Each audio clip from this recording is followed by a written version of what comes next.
Hey dudes, welcome to Splat from the Past, the only 80s themed horror and sci-fi show where things can get totally radical. Now today, I will be welcoming a guest who's had a eclectic career in showbiz. He's been an actor, producer, playwright, and I am talking about Billy Van Zandt.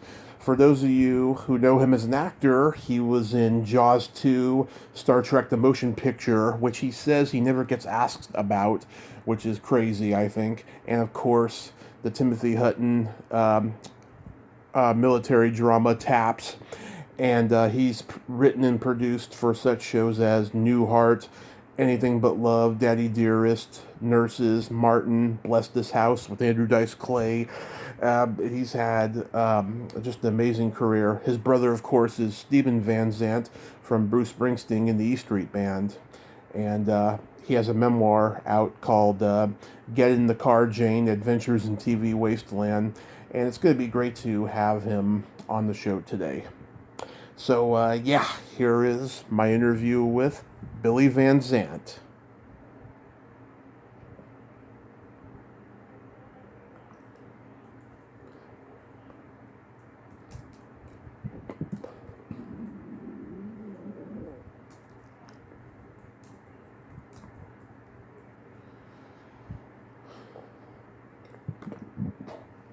Hey, Billy. Hey, how are you? I am great. How are you?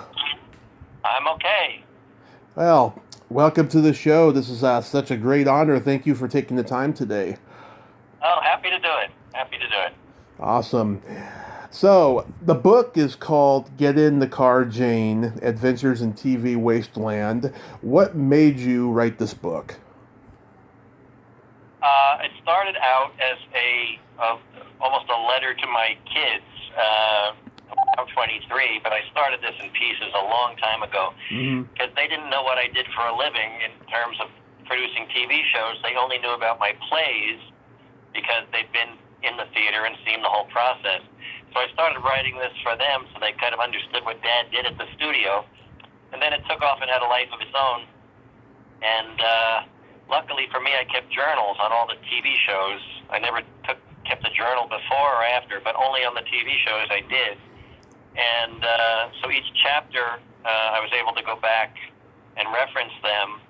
And I've got a different show for every chapter is a different show. So it started, with Bob Newhart, Martin Lawrence, the Wayans brothers, Suddenly Susan, a whole bunch of stuff in there. So it started out for my kids, and it ended up just being a fun book. Yeah. So is it just the TV stuff only? Yes. Yeah. I'll do it. I'll do another one for the movies, and I'll do another one for the theater. But I wanted to get all the TV stuff down. Oh, that's good. Yeah, especially now with streaming becoming popular, it's going to get to a point where the younger generation doesn't even know what TV is. Yeah, that's true. That's very true. Yeah. Or theater, or live theater if the pandemic keeps going. Oh God, I hope not. I really hope not. Me too. Me too. So how long did it take to write the book? Oh, probably about a year and a half. Not consistently, but off and on. I pick it up and put it down, and then I sort of fine-tuned the whole thing while my writing partner Jane Milmore was sick for the last 15 months of her life.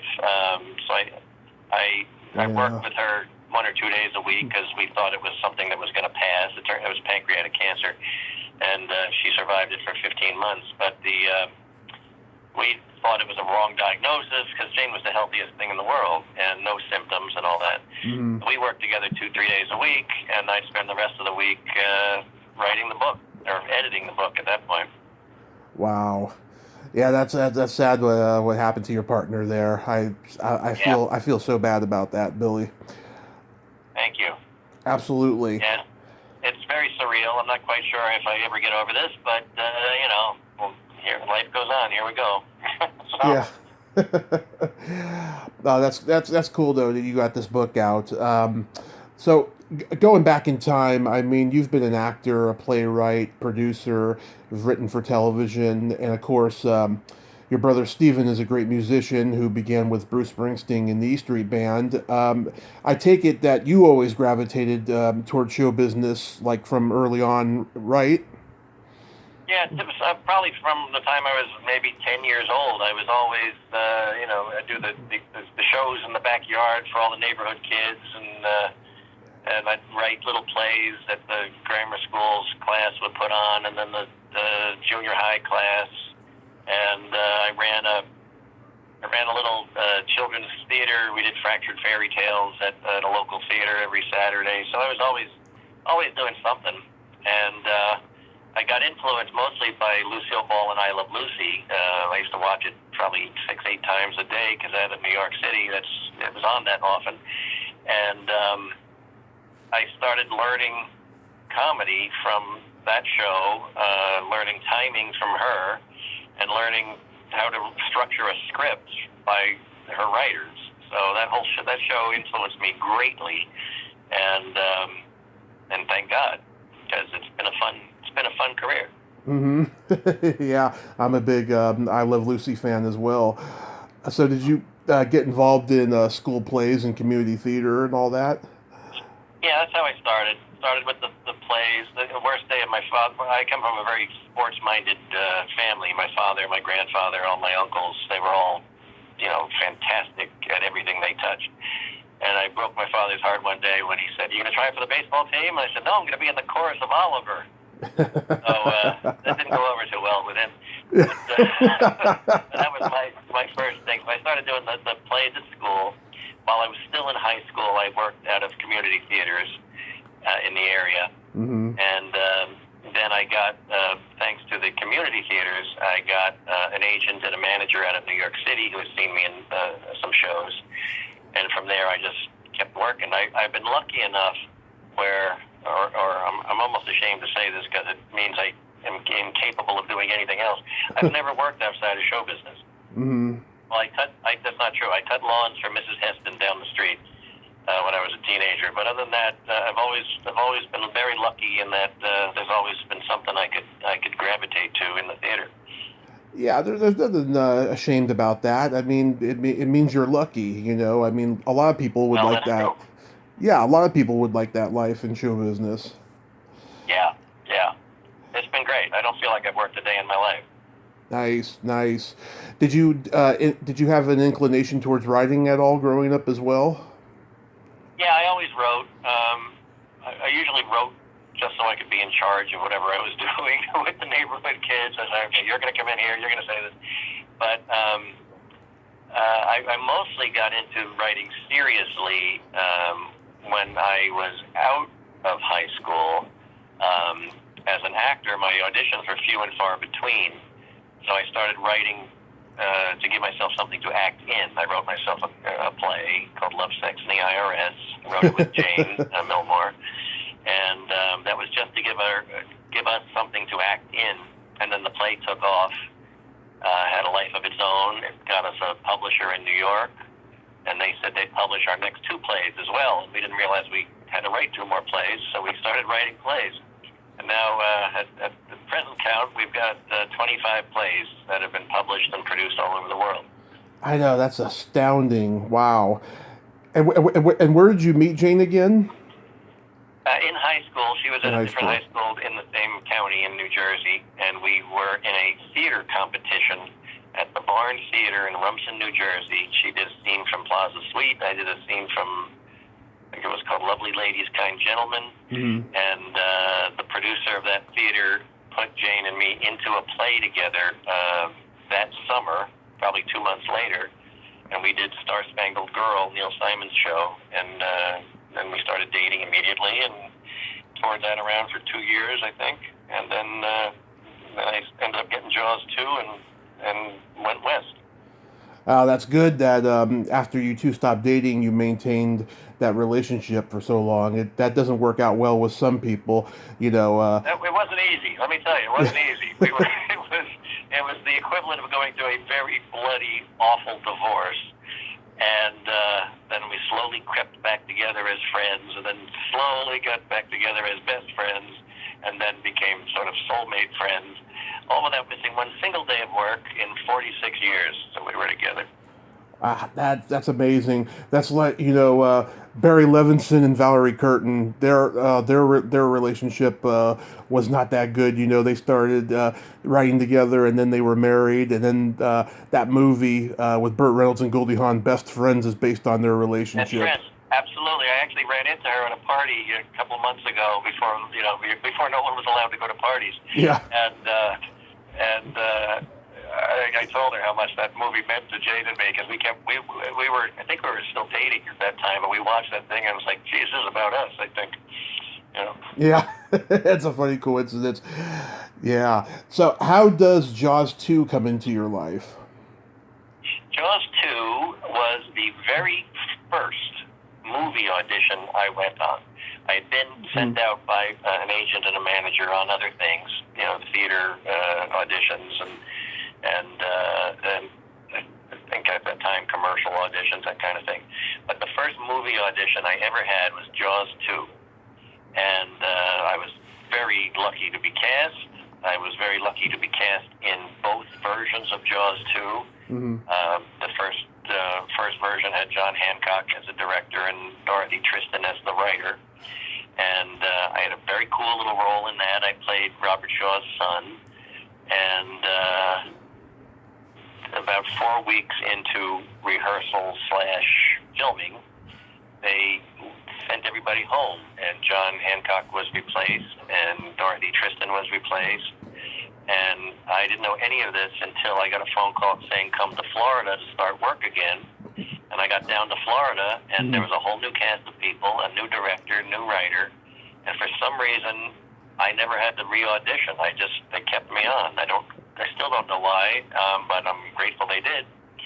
And my role changed from Robert Shaw's son to simply the sidekick of the mayor's son, which I was in the original as well. And we shot that thing for 11 months, which I now think of as my high school graduation class. We all hang out. We're still friends, all of us. Mm-hmm. And it was a great experience. What a learning experience that was. Wow. Yeah. I mean, Scheider always said, he hated making the second one, but loved making the first one. Well, it was funny because he was perfectly polite to us, but he didn't want to be there at all. he had to give up the movie The Deer Hunter to come do this because he was under contract to Universal to do whatever they wanted him to do. So he wasn't there happily. But he was fun when he allowed himself to have fun. And he actually, for my birthday, the year we shot that, he gave me a Farrah Fawcett puzzle, which is somewhere on a shelf in a closet somewhere. I never opened it. Mm-hmm. But it was fun. The funny thing was, maybe about 8 years ago, Tom Dunlop, who played Timmy in that movie, he was coming out to Los Angeles, and he said, can we have dinner? And I said, yeah, sure. I said, I'm supposed to have dinner with Gigi Borgen.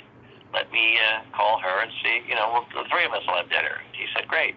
And I hung up the phone, and I thought about it, and I started making phone calls. And within 48 hours, the entire surviving cast of Jaws 2, the director, Chanel Swart, Carl Gottlieb, the writer, Lorraine Gary, Steinberg, who had Universe, we all met for dinner. And it was such a ball. We picked up like it had been, we had seen each other all the day before. It was great. Oh, that's awesome. I take it you were a fan of the first one. Oh, who isn't? That's a classic. That's one of the best films of all time, as far as I'm concerned. Mm-hmm. It was funny because the John Hancock version was dark. It was really an adult horror film. Mm-hmm. And then when they changed it because they were afraid it was going to get an R rating and they'd lose a lot of money at the box office, I think this was the reason, they brought in Janelle Swart, and it suddenly became a definite PG movie, and all the colors got brighter, everything about it got brighter, the acting got a little bigger and all that stuff. What people don't know now, because of all the fantastic sequels that have come out since then, at the time it hit, Jaws 2 was the highest grossing sequel of all time, which was bizarre to be part of that. Um, and I always say that people don't care what went into the making of a film; they just want to see a good film. Mm-hmm. But if people knew what Janot and Carl had to do to, and normally a director gets at least a year to plot out what they're going to do with a film, and the writer has finished the film before you actually film it. Mm-hmm. And these guys pulled off an amazing task to pull this together. Carl was writing the script in his hotel room for scenes that we would be shooting the next day.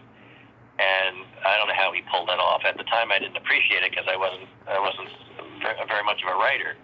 But now I look back and I think, what a horrible life he had during the filming of that show. And he would lock himself in his room at the hotel, and there was nobody else in the hotel except our crew and cast. And Carl would work all day, and he'd finally come out for dinner at night, and the poor guy, every single person he passed, "How's it going, Carl? How's it going, Carl? How's it going, Carl?" If somebody did that to me, I want to blow my brains out, Mm-hmm. But he did a terrific job. Wow. And this was like Keith Gordon's first movie, right? Yeah, Keith and I hung out through that whole thing,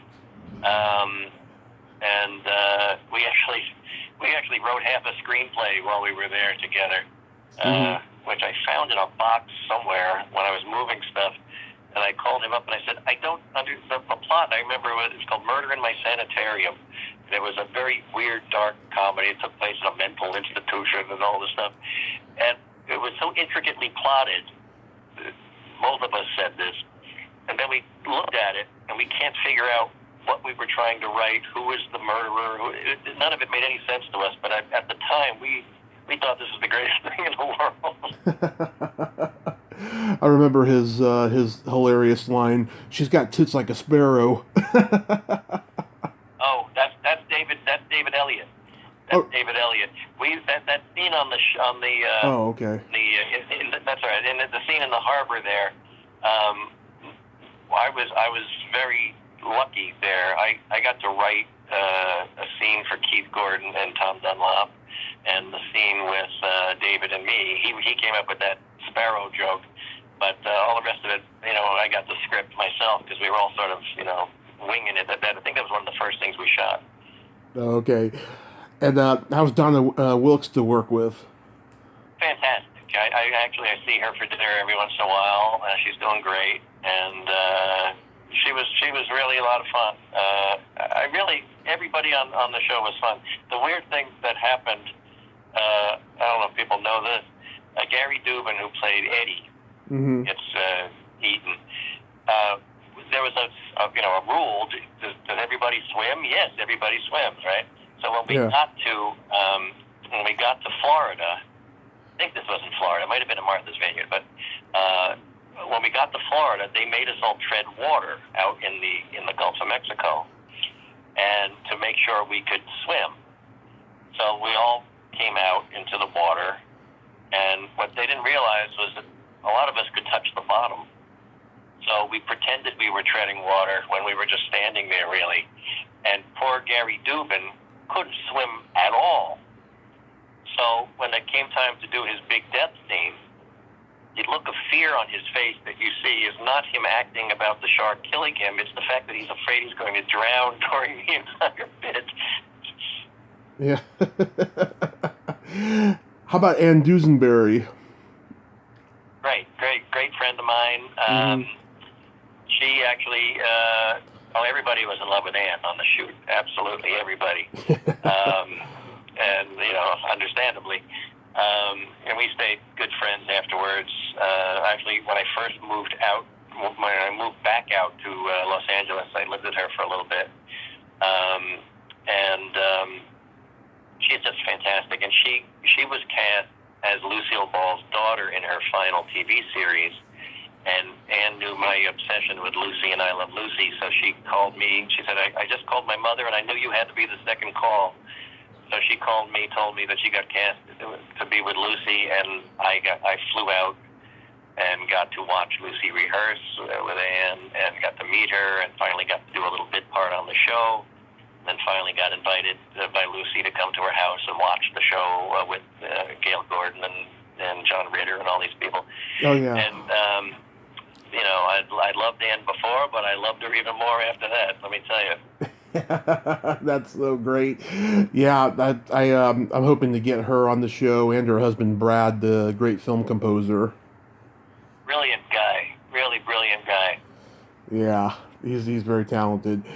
So you mentioned to me in email that nobody asks you about Star Trek the Motion Picture. I cannot even begin to fathom that. I mean, yes, I will admit it's not the best one of the series, and it's very slow and plodding, but it's Star Trek. Come on now. Well, here's the weird thing. I was cast by Robert Wise, which was what an honor that was. Let me tell you. And there was so much secrecy with that first film that I was not allowed out of my dressing room because I didn't want anybody to see my makeup. I didn't realize that was probably illegal, but they made me do it, and I was young and stupid, so I did it. I sat in the dressing room. So I brought my, before computers, I brought my typewriter there and my girlfriend, Jane, and we wrote ourselves our first play because I wasn't allowed out of the dressing room. So that was one thing. But originally, in the audition, Robert Wise told me that, I don't know why, you know, this never happened, but this is what he told me. Yeah. He said, Leonard Nimoy may not come to work. He hasn't signed his contract, and we're starting, you know, shooting next week or whatever it is. And so your role may be elevated. And I thought, whoa, Spock's not coming to work, and I'm going to be another alien on the ship? This is fantastic. And then, of course, he came to work. So suddenly I didn't have that great, you know, role anymore. But I wanted to be so authentic to the, because I know the Trekkies, you know, they know every inch of the ship and what works and so I went to George and I said, look, I want to do this right, you know, so when I'm pressing the keyboards, what am I supposed to be pressing? They're talking about security, and he said, I don't know, I just move my fingers up and down. I was like, okay, great. So, but everybody on that shoot, and I don't know what their past relationships had been, but on that shoot, it was a nice big one. It was one big family, I thought. Mm-hmm. And I would come in an hour early every day to get my makeup get into my makeup, and Leonard would come in at the same time to get into his makeup. And he never talked to me, but what he would do is he had his script, and he would scribble and scribble and cross things out and scribble and scribble. And finally, William Shatner would come in. And Shatner would, and Leonard would say, okay, Bill, in this next scene today, you're going to say this instead of this, and then I'm going to do this, and then you're going to say this, and then I'm going to show it. And William Shatner just went, yeah, okay, whatever you want, Leonard. And that's how they worked the entire shoot. Leonard rewrote, and William went, okay. And I did I liked Mr. Shatner very much, I have to say. He was very, very nice to me. As I said, I had Jane come to the dressing room, and I thought, I'm going to sneak her onto the set. She can watch a little of this. So I snuck her in, which was highly frowned upon, and I hid her behind a bunch of cables and boxes and stuff so she could watch us shoot a little bit. And we started a scene, and William Shatner stops the camera. He said, wait a minute, stop. There's somebody back there. And I thought, oh, God, I'm going to get fired, and I'm going to get Jane kicked out of here. And he pointed to Jane, and he went, come here. You can't see from back there. Somebody get this woman a chair. And they stopped, and they got a director's chair, and they stuck it next to the camera, and Jane sat there and watched us film the whole thing. So I loved Mr. Shatner right from that moment on. Wow. Yeah, and I've heard a lot of bad experiences with people working with Shatner. I know. I didn't see any of that. I really didn't. And I will say the one thing that has surprised me, you know, and a lot of my role got cut out, which you know, it happens whenever. The movie was long enough anyway. But there were two weird things that happened to me. First thing I said to Robert Wise was, what do I do about my voice? I have this weird cartoon, strange voice anyway. It's not going to sound like an alien. And he went, don't worry about it. We'll do something in post with your voice. I said, oh, okay. So the movie came out, they didn't do anything with my voice. It's still me. So when you see the director's cut, I got a couple of lines still in there. And it's Billy with alien makeup on, which is kind of weird. But I did end up taking a bunch of photographs in the dressing room of my head, and I gave one to my brother, and he used to keep it on his piano in his house, and with no explanations. People would come in and see this horrible looking, mutant on his piano, and they go, "Oh, who's that?" "Oh, that's my brother." With no explanation. So that was always fun. But all these Star Trek conventions through the years, no one's ever asked me. I don't quite know why. Yeah. I have a couple of stories I can tell, but and my ex-wife did a couple of I don't know which Star Trek Voyager, I think, the TV show. Yeah. So she goes to the Star Trek convention in Vegas, and she said, to whoever was running it, my husband, he's in the first Star Trek movie. You want him to come too? No, that's okay. Got me. Oh, that's probably why. Also, in that movie, Stephen Collins is in it too. He's a great actor. I was disappointed though when I heard about that scandal he had. I still don't understand. I haven't spoken to him since all that happened. I liked him an awful lot. Yeah. What little I've read, I try not to read that stuff really. But it looked like there was more to it than met the eye, and I didn't want to delve into it at all. Yeah. So I'm not quite sure what happened there. But on the film, great guy. We played baseball. We had the Star Trek baseball team. He was on that. And I liked everybody on the shoot. I got to say, Persis Kambata was really nice. I loved DeForest Kelly. Mm-hmm. And it turns out his father was a preacher, I guess. Yeah. And Ralph Byers, who was in the ensemble on the bridge with me, he was raised in a Baptist church. I was raised in an American Baptist church. Mm-hmm. So one day, the three of us I don't even know who started it, but somebody started, one of the three of us, wasn't me, started singing some Baptist hymn, and then the three of us all the memories from childhood came back. And the three of us were standing there singing Baptist hymns for another half hour. It was pretty funny. Did you get to spend any time with Walter Koenig? Yeah, he was very friendly and very quiet at the same time. But I did like him. And Michelle, I loved her too. I switched dressing rooms with her because her dressing room was too far down towards the men's room, and she didn't like all the guys walking past her. So we switched. But she was sweet. I was shocked to see her reading. All her lines were taped onto her screen, so she could just read them. And I thought, oh man, that's pretty good. I wish I could do that. Yeah. All the way back in January, I was going to be going out to Burbank for the Hollywood show, and Walter Koenig was scheduled, and I was like, finally, I'm going to meet a old Star Trek guy and one of the main originals, and then the pandemic hit, unfortunately. Oh, yeah. Yeah. Yes, that pesky pandemic has ruined an awful lot, I tell you. Yeah. I had plays all over the world, and it's bad enough when one country has to shut down, but the entire world shut down. So all my more important things than my plays, like people's lives. So I'm not complaining too much. But yeah. So tell me about TAPS. TAPS was a ball. We filmed that at the Valley Forge Military Academy in Pennsylvania. It was a movie that starred George C. Scott and Timothy Hutton, and Tim won his Oscar for Ordinary People while we were filming it. And that's what it was known for back then. Now it's known as the movie that stars Sean Penn and Tom Cruise, and Tim Hutton and George C. Scott just happened to be in it too.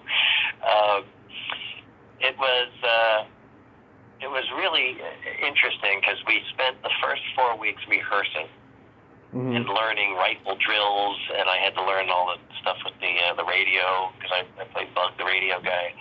And we had to take part in the military academy's dress parade every week, so it was a really great learning experience. I don't think the cadets liked us being there because we're going back to a nice hotel at night and they're in barracks.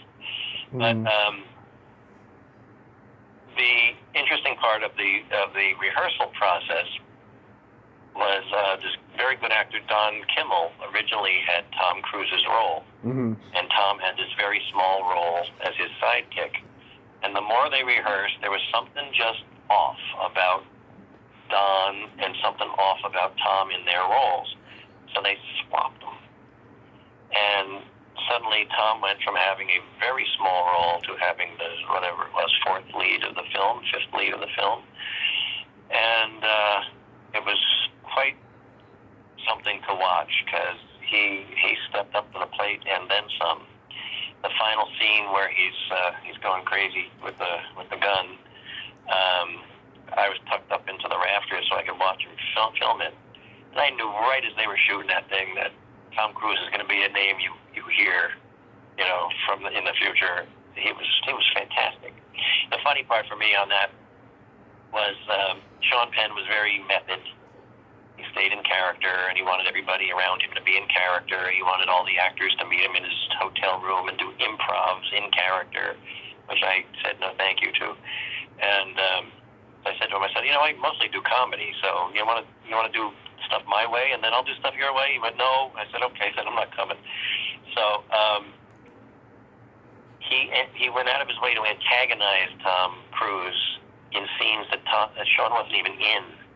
Days that he wasn't even supposed to be working. He'd show up on the soundstage or wherever we were just to antagonize Tom, so Tom would hate him a little more when they finally shot their scenes together. So it was sort of cruel and funny at the same time.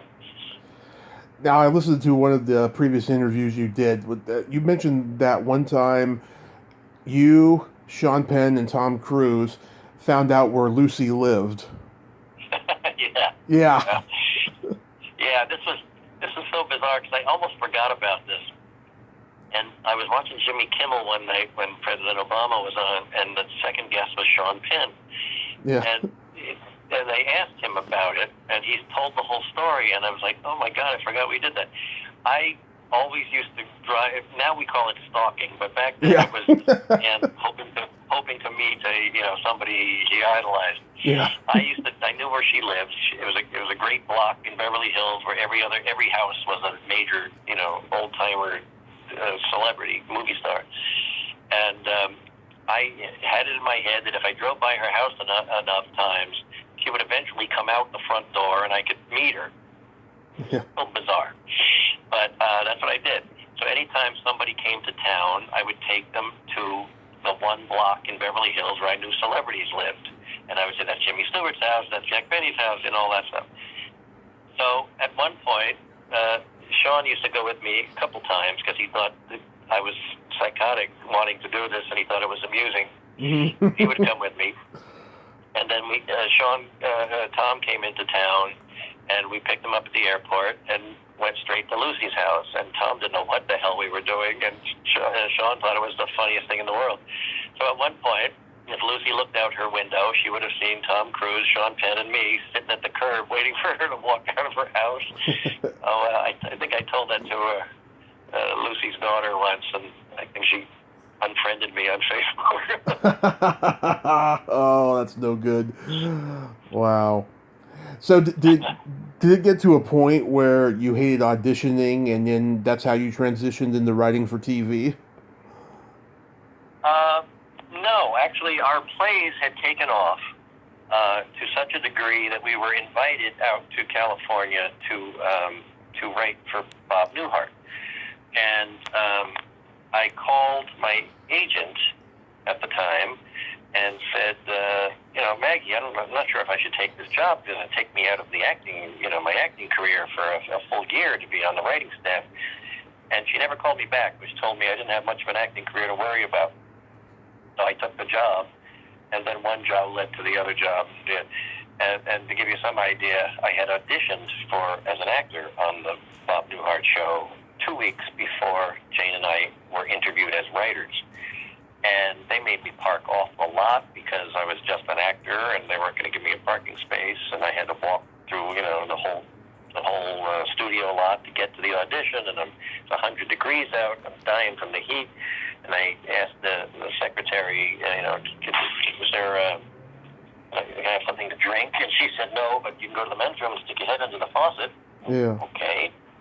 2 weeks later, we're being interviewed as writers, and we get to drive onto the lot. We park right next to the sound stage. They had drinks and snacks for us for the interview, and I thought, you know what? This writing stuff ain't too bad. So, I've kept my hand in. I've done, little bits here and there, and we've had 25 plays, and Jane and I starred in almost all of them. So I would do one play a year and then one TV show a year. But on the TV thing, I'd mostly be writing it and creating it, that sort of thing, and then maybe do a bit part. But on stage, we just kept going. I'm still doing that. We did our 25th play. It's called the Boomer Boys musical, and I was touring that around the country for about 2 years before the pandemic hit, and I'll be touring it again as soon as the world comes back to whatever the world's coming back to. Yeah. Now I know how hard it is to pick, like, your favorite piece of work, because it's like, picking your favorite child. But like, of all the 25 plays that you wrote with Jane, which one are you the most proud of? Well, it is like deciding which of your kids you like the best. Yeah. I will probably answer it. I probably won't give you one. I'll give you like three. Okay. I love Sex and the IRS because it was our first play, and getting it published sort of set us up, and it's still done all over the world, which is great. There's a Marx Brothers musical I wrote called Night at the Nutcracker, which is a full-fledged musical done in the style of the Marx Brothers, and I think that's a great piece of work. Yeah. And then we did a show called Merrily We Dance and Sing, which was just a crazy, crazy show about a community theater putting on an annual operetta. At the same time, a killer from the mental institute down the street is loose somewhere in the theater. And we literally had people, in the theater. We had police coming through the theater, and he ends up in the show. It was really wild. And those are probably the three I would like the most. The other one that gets done all the time is a show called Drop Dead. We did that on Broadway, and then we did it out here in Los Angeles, which is where I met my wife, Adrienne Barbeau, and Rosemarie from the Dick Van Dyke Show, Barney Martin from Seinfeld, Donnie Most from Happy Days, Craig Bierko, who's a major Broadway star. And I'm leaving people out, but that was great. We had fun doing that, and that show's done probably as much as Love, Sex, and the IRS. Yeah, you come up with pretty funny names for your plays. Do you think that when you write a comedy play, you have to come up with a funny name, otherwise no one's going to go see it?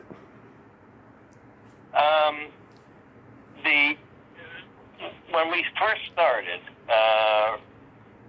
the short answer is probably yes. But when we first started writing Love, Sex, and the IRS, we had a different title. I don't remember what it was. And we had come up through the ranks of dinner theater. At the time, there were dinner theaters in every city, and any restaurant that had more than 10 feet of space somewhere, they'd throw a stage on it, and somebody would come in and do dinner theater.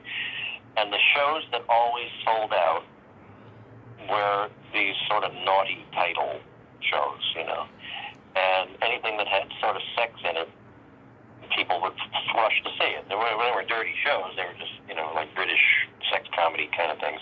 And our producer at the time, Kathy Reed, she named the show.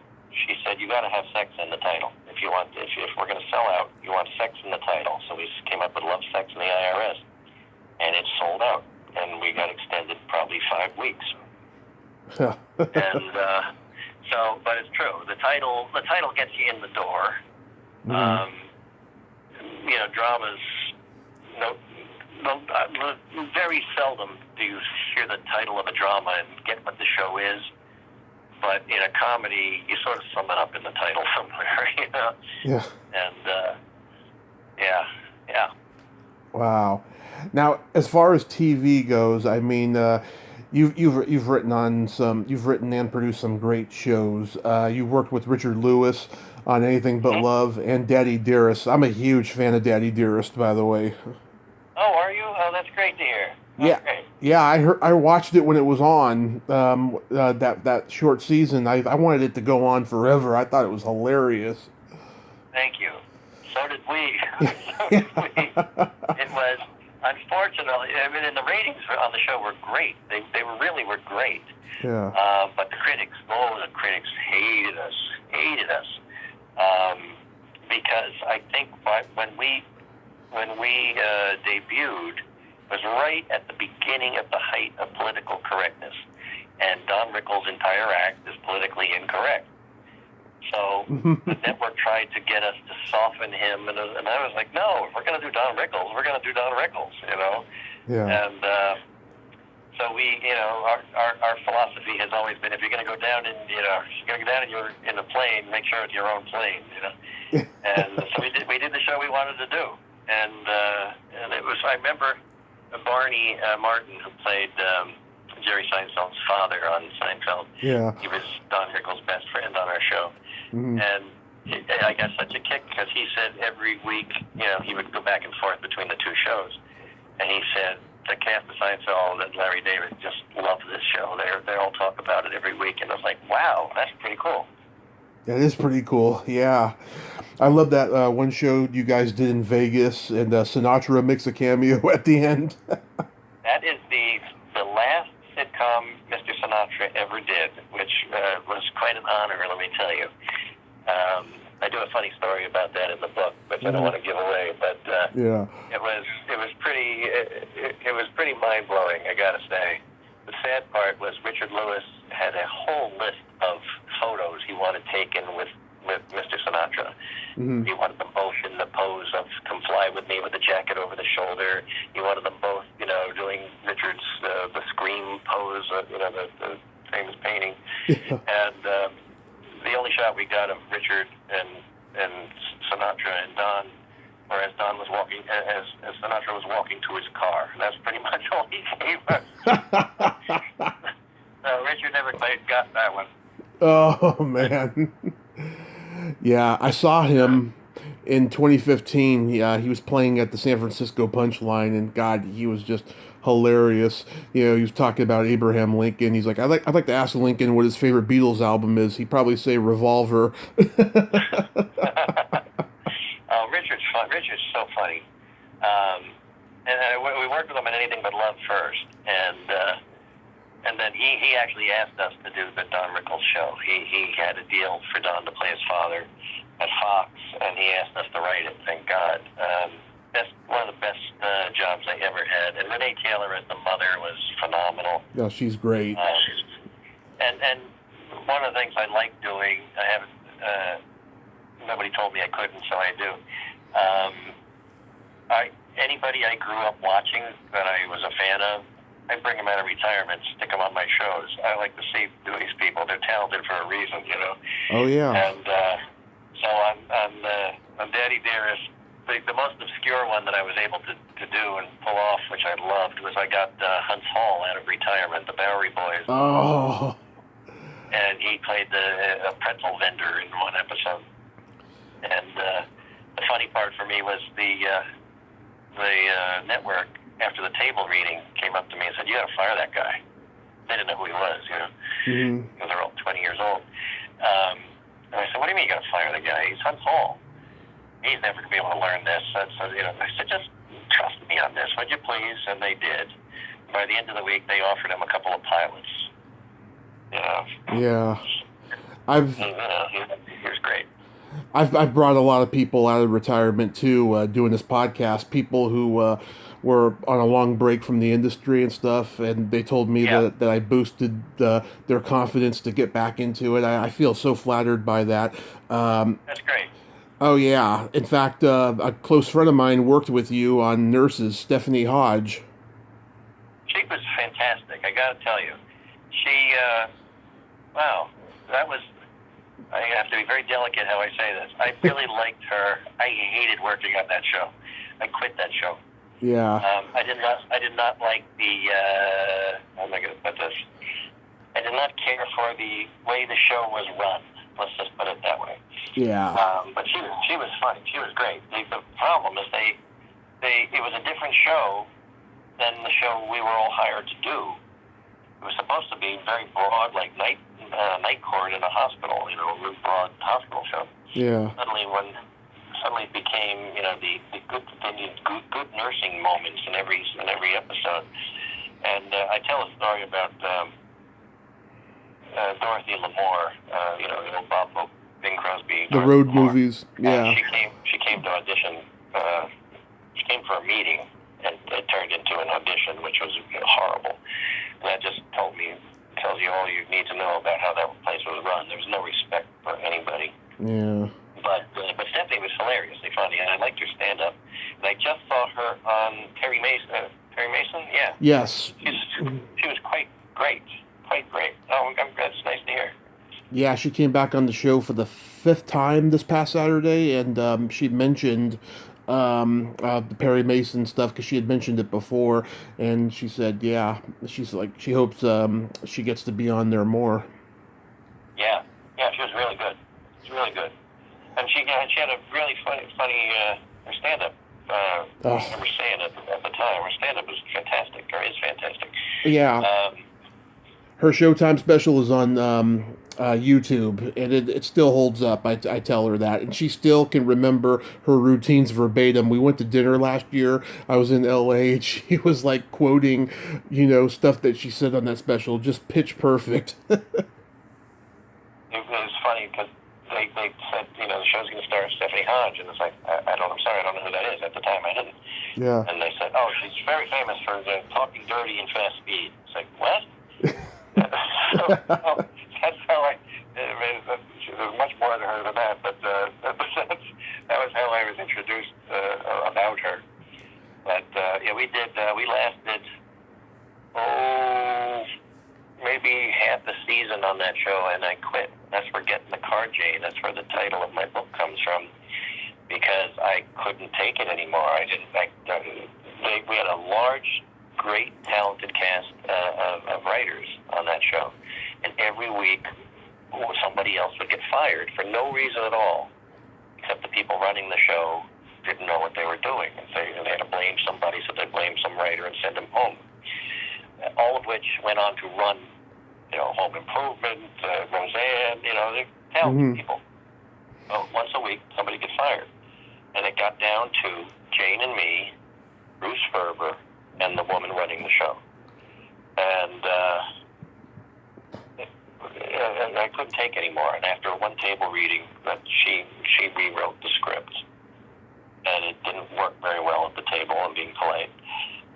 In front of everybody, she turned to Jane and me and went, "Well, you obviously all have a lot of work to do." And I thought, "You just wrote that script. How dare you?" And Jane said, "What do you?" I said, "Get in the car." And I threw my script in a dumpster, and we got in the car and drove away. It was the last time I was on that lot. So it's been we've had a running joke through the years of any time we're in a bad situation, even at a bad party or something, and you just one will turn to the other and get in the car. I mean, let's get out of here. That's where the title of the book comes from. Nice. How about working with Martin Lawrence? Martin is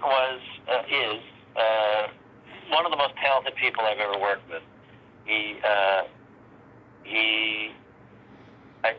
He was difficult to work with, quite difficult, to the point where he would come to the writer's room and threaten to murder us if we didn't make it funny. But I defend him and other stand-up comedians this way. They've been their own writer, producer, director, whatever, for years before they ever come to do a sitcom. Mm-hmm. Suddenly they come to do a sitcom and they're being told what's funny, what's not, what's good from their act, what's not good from their act. And there's a weird transition of trust that has to take place. Mm-hmm. Well, Martin didn't trust many people. And eventually, I think by the end of the first season, we only did the first season, we developed, what do you call it, the Garrett Morris character, that was us, and created all the little characters, Roscoe, the little snot-nosed kid, Otis, the security guard, those are all ours. By the end of the season, I think he really came to respect us, but it was tough working with him. I will say he worked the same way Bob Newhart did, which was kind of odd to put them together. They would do one take of every scene in front of the audience and move on as if it was a play, as if it was a live play. Mm-hmm. And that's the way I like to work too. So it was great. How about working? Martin had the talent to take. He would improvise things while we were shooting if something struck him, and he would turn one laugh into 7 laughs just on his own natural ability. That was things that weren't scripted. And I always give Tisha Campbell credit for this because nobody knows how hard she worked. In addition to finding him funny and sexy as a character, Mm-hmm. she also had to somehow steer him back into the script every time he would go off and do things or ad lib and all this sort of thing. But Martin, quite a funny guy. Originally, we thought we were being invited to. There's a whole series of galleries out here in malls called the Martin Lawrence Galleries. Mm-hmm. And when they first called us to take a meeting, I thought it was a sitcom about an art gallery. No, it's a little different. Yeah, a little different. How about Andrew Dice Clay on Bless This House? Andrew was a ball. He was a lot of work, but he was really funny. Really funny. I thought he hit a home run on that show. I thought the show hit a home run. Bruce Helford created it, and he created Drew Carey the same season. They couldn't run both of them, so Bruce ran Drew Carey, and we ran Bless This House. Right. And it was really fun. But Andrew, as the season went on, I don't know if he thought he was disappointing his Dice fans. I don't know what it was, but he suddenly didn't want to wear the postal uniform. He wanted to carry it on a hanger and wear a leather jacket instead. It's like, no, you can't do that.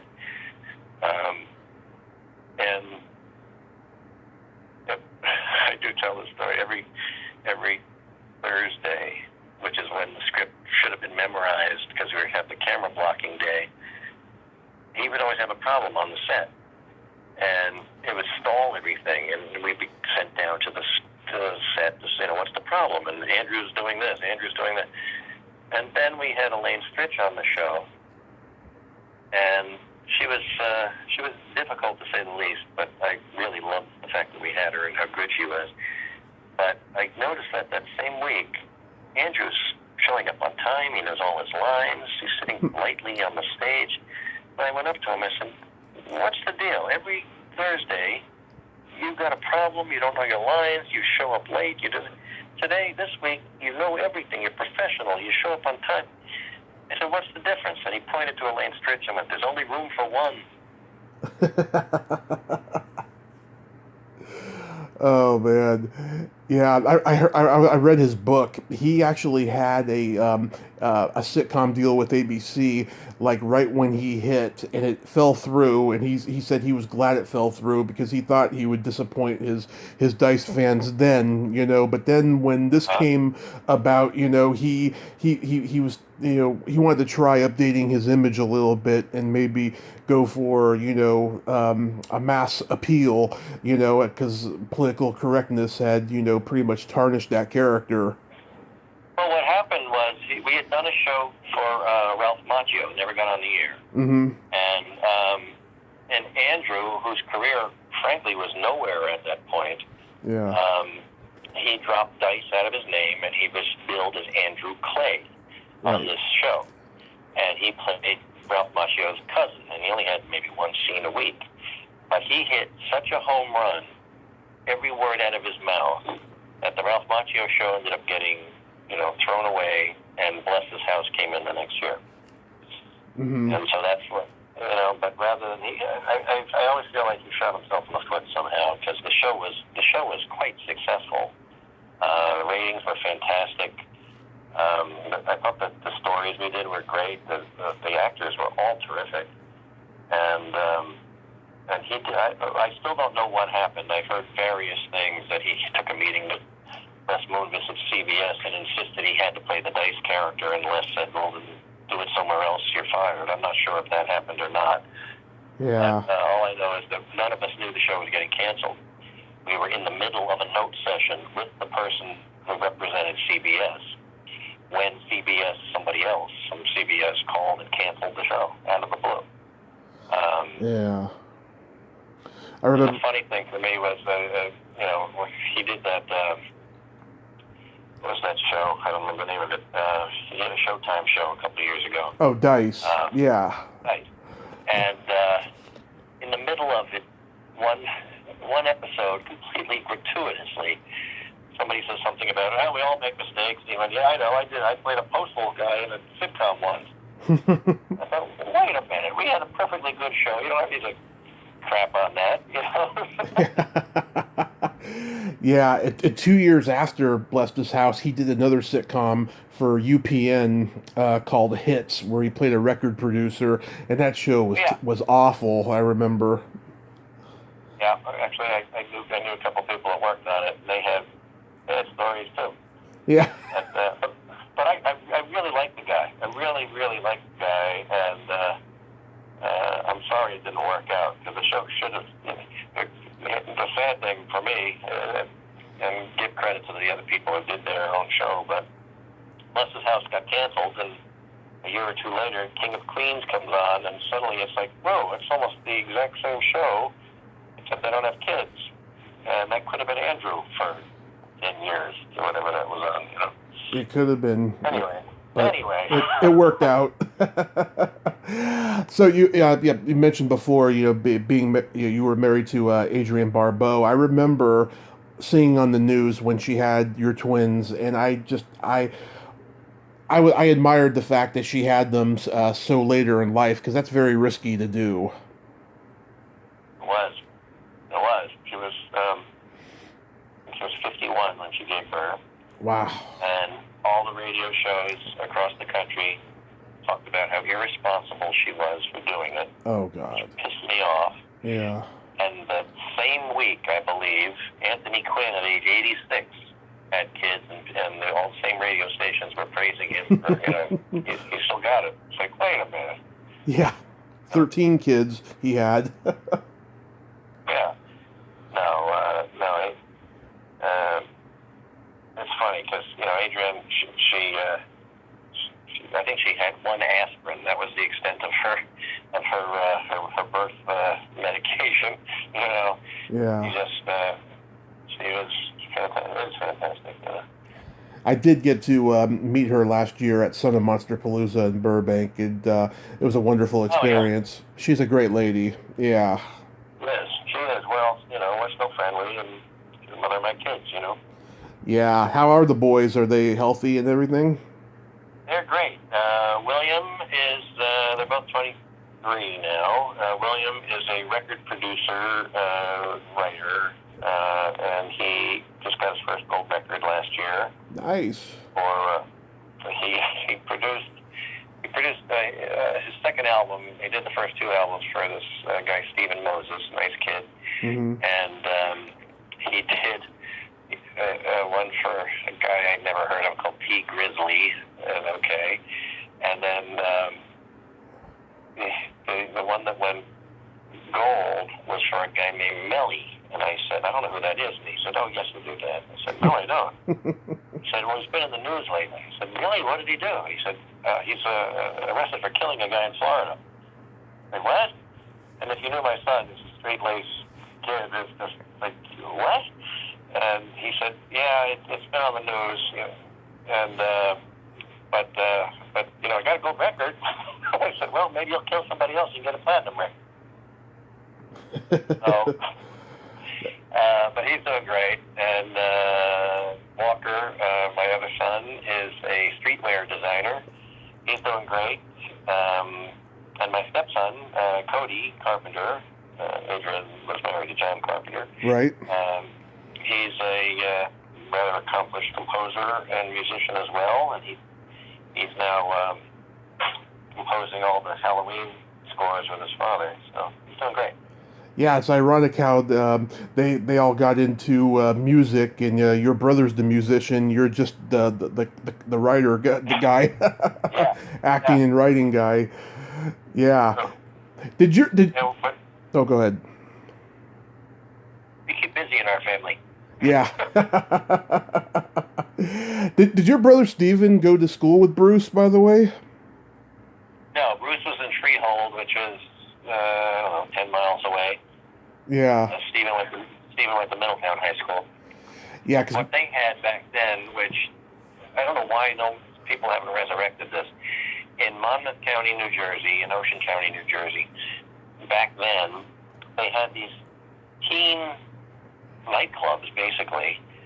Teen Debut was one, and what they were basically nightclubs without liquor, where if you were 15 years old or 14 years old and you played an instrument, you went and jammed with people. And Stephen and Bruce were basically the two stars of New Jersey at that time, and they met at those clubs. wow, because my dad, he went to high school with Pam Springsteen when the family moved to California. Yeah, I see Pam all the time. I love her. Yeah, I messaged her on Facebook a couple of years ago just to let her know that I was Tommy Kovac Jr.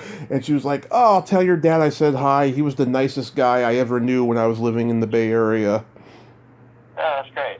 That's great. I was very happy. Yeah. She's wildly talented, too. I love she's done a lot of photographs for us, too. But, well, she's a talented family over there. Mm-hmm, very talented. So do you have any projects that you hope to come to fruition after COVID is under control? I'll be immediately back with the Boomer Boys musical, touring the country with that, with my three good friends. We've been, one of which, my friend Tom, we've been friends since kindergarten, and he's a performer, and he's in most of my plays. And but the four of us will be on the road doing that again as soon as we're able to.